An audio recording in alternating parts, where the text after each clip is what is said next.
Hello everyone दोस्तों, मैं हूं विवेक गढ़वी और आप देख रहे हैं मेरा चैनल विवेक्स वे। दोस्तों, महाशिवरात्रि का पर्व हम सब ने बनाया और इस महाशिवरात्रि के पर्व के मौके पर आप सबको हर हर महादेव।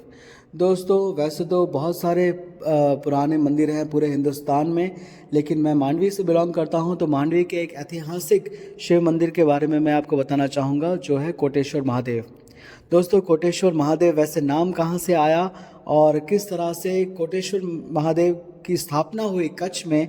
यहाँ पे मांडवी का मंदिर है वो अलग है, लेकिन जो कोटेश्वर महादेव मंदिर की मैं बात कर रहा हूँ वो है गुजरात के हमारे कच्छ के जो बॉर्डर एरिया है वहाँ पे उनकी स्थापना है। और बीच में समुद्र आता है और महज 60-70 किलोमीटर दूर वहाँ पे पाकिस्तान है। दोस्तों, कोटेश्वर महादेव की बात करें तो कथा बहुत ही पुरानी है। अगर हम बात करें तो कि जैसे रावण लंका का जो राजा था, उसने तपस्या की कि मुझे अमर होना है। अच्छा, अमरत्व पाने के लिए जो तपस्या की तो भगवान भोलेनाथ प्रसन्न हो गए और कहा कि जो वरदान मांगना है मांग लो।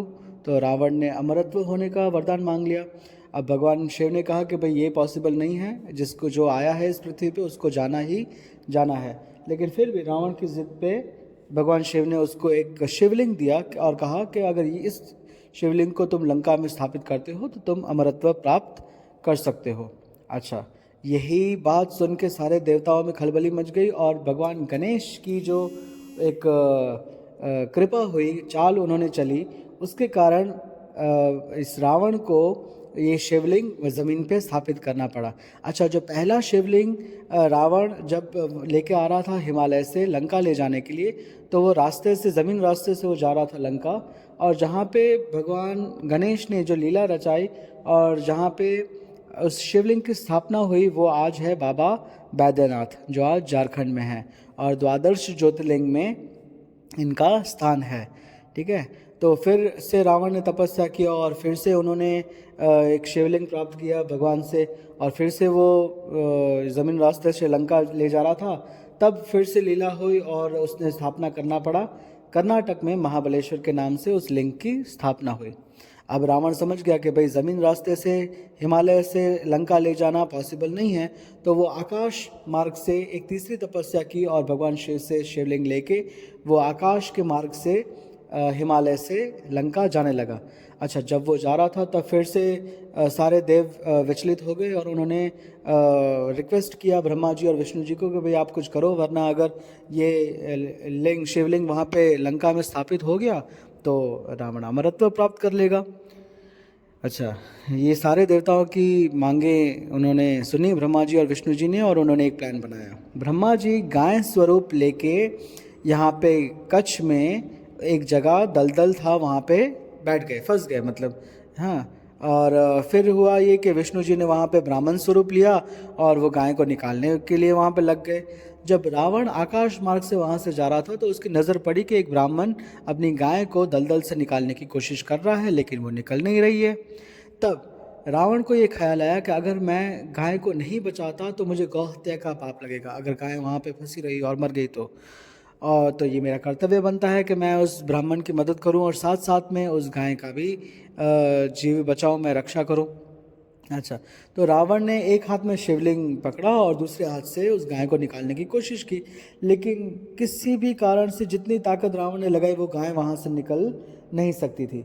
तो रावण ने क्या किया, वहाँ पे एक छोटा सा टापू बना हुआ था, तो वहाँ पे उसने वो शिवलिंग रख दिया।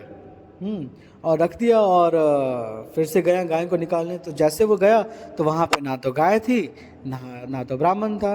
तब रावण को समझ में आया कि ये कोई देवताओं की चाल है, और फिर से वो मुड़ा वो शिवलिंग को लेने के लिए। अच्छा, शिवलिंग को लेने के लिए वहाँ पे जैसे ही मुड़ा तो भगवान ने क्या लीला की, विष्णु जी ने, कि वहाँ पे कोटि शिवलिंग स्थापना हो गए। कोटि मतलब बहुत सारे शिवलिंग वहाँ पे दिखने लगे, और रावण बेचारा कंफ्यूज हो गया कि भाई कौन सा शिवलिंग है जो मुझे भगवान शिव ने दिया था। बस फिर क्या था, रावण वहाँ से हताश होकर चला गया वापस। और जब रावण वहाँ से गया तब सारे जो कोटि शिवलिंग, बहुत सारे शिवलिंग थे, वो गायब हो गए, और जो एक्चुअली भगवान शिव ने जो रावण को शिवलिंग दिया था वो लिंग यहाँ पे रह गया, स्थापित हो गया। इसीलिए फिर देवताओं ने उस शिवलिंग को नाम दिया कोटेश्वर महादेव। ताकि बहुत सारे शिवलिंग थे, कोटि शिवलिंग वहाँ पे बने हुए थे, और जो बचा वो कोटेश्वर महादेव के नाम से आज भी विश्वविख्यात है। तो दोस्तों उसी तरह से बहुत सारे महादेव हैं और उनके नाम रिपीट होते रहते हैं। तो इसी तरह से मांडवी में जो हमारे महादेव हैं वो हैं कोटेश्वर महादेव, और इनका भी मंदिर बहुत पुराना है, तकरीबन 200-300 साल पुराना है मंदिर। और पुराने ज़माने में बहुत सारे साधु संत आते थे यहाँ पे, सारी जगह पे यहाँ पे डेरा डालते थे, यहाँ पे कथाएं होती थी। आज भी वो मंदिर इतना ही प्रचलित है जितना पहले था मांडवी में। तो दोस्तों अगर आपको मांडवी में आना होता है तो ज़रूर आप आइए यहाँ पे, मांडवी के कोटेश्वर महादेव के दर्शन करें, और आपको मौका मिले तो और आगे जाके जो कोटेश्वर महादेव जो हैं समुंदर के पास हमारे भारतीय बॉर्डर पर, तो वहाँ पे भी आप ज़रूर जाके कोटेश्वर महादेव के दर्शन करें। दोस्तों अभी अभी हमने महाशिवरात्रि का पर्व मनाया है, और कल जो कथा के बारे में मैं कह रहा था कि फरादी में बहुत ही बड़े पैमाने पे महाशिव कथा हो रही है, और उस महाशिव कथा के वीडियोस भी मैंने अपने चैनल पे डाले हैं। मेगा किचन जो प्रसादम जहाँ पे बनाया जा रहा है, उस कथा में जो जितने भी श्रद्धालु आ रहे हैं उनके लिए, उसके भी मैंने वीडियोस आपको बनाए हैं, तो आप ज़रूर देखें।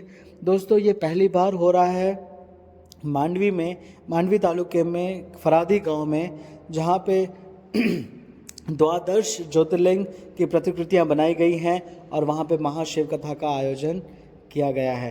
दोस्तों मैं एक बार फिर से हृदयपूर्वक दिल से मैं आभार करना चाहूँगा पेथाणी परिवार का, जिन्होंने ये महाकथा शिव कथा का आयोजन किया है, और उनके माध्यम से, उनके प्रयत्नों से हर एक कथा श्रवण करने के लिए जो वहाँ पे लोग आ रहे हैं, उन सबको एक ही स्थल पे 12 ज्योतिर्लिंग, द्वादश ज्योतिर्लिंग के वहाँ पे दर्शन हो रहे हैं। तो दोस्तों फिर से एक बार मैं कहना चाहूँगा कि आपको, अगर आप कच्छ में हैं, मांडवी में हैं, तो कल का दिन संडे को वहाँ पे पूर्णाहुति है उस कथा की, आप ज़रूर जाइए, वहाँ पे कथा श्रवण कीजिए। सुबह के टाइम है और वहाँ पे ज़रूर आप प्रसाद लीजिए और द्वादश ज्योतिर्लिंग के आप दर्शन करें। दोस्तों मैं अपने चैनल के माध्यम से हर एक को महाशिवरात्रि पर्व की ढेर सारी शुभकामनाएं देना चाहूँगा, और प्रार्थना करते हैं भगवान से कि हम सब की ज़िंदगी में सुख, शांति और समृद्धि बनी रहें। और मैं तो ये भी कहना चाहूँगा कि हमारा देश दिन प्रतिदिन प्रगति करे और 4 चांद लगे हमारे देश को, और हमारे यशस्वी प्रधानमंत्री श्री नरेंद्र मोदी ने जो संकल्प किया है कि हमारे भारत देश को दुनिया की तीसरी सबसे बड़ी अर्थव्यवस्था बनाएं, तो उन सब में, उनकी मेहनत में हम सब भागीदार बने और हमारे देश को हम आगे बढ़ाएं।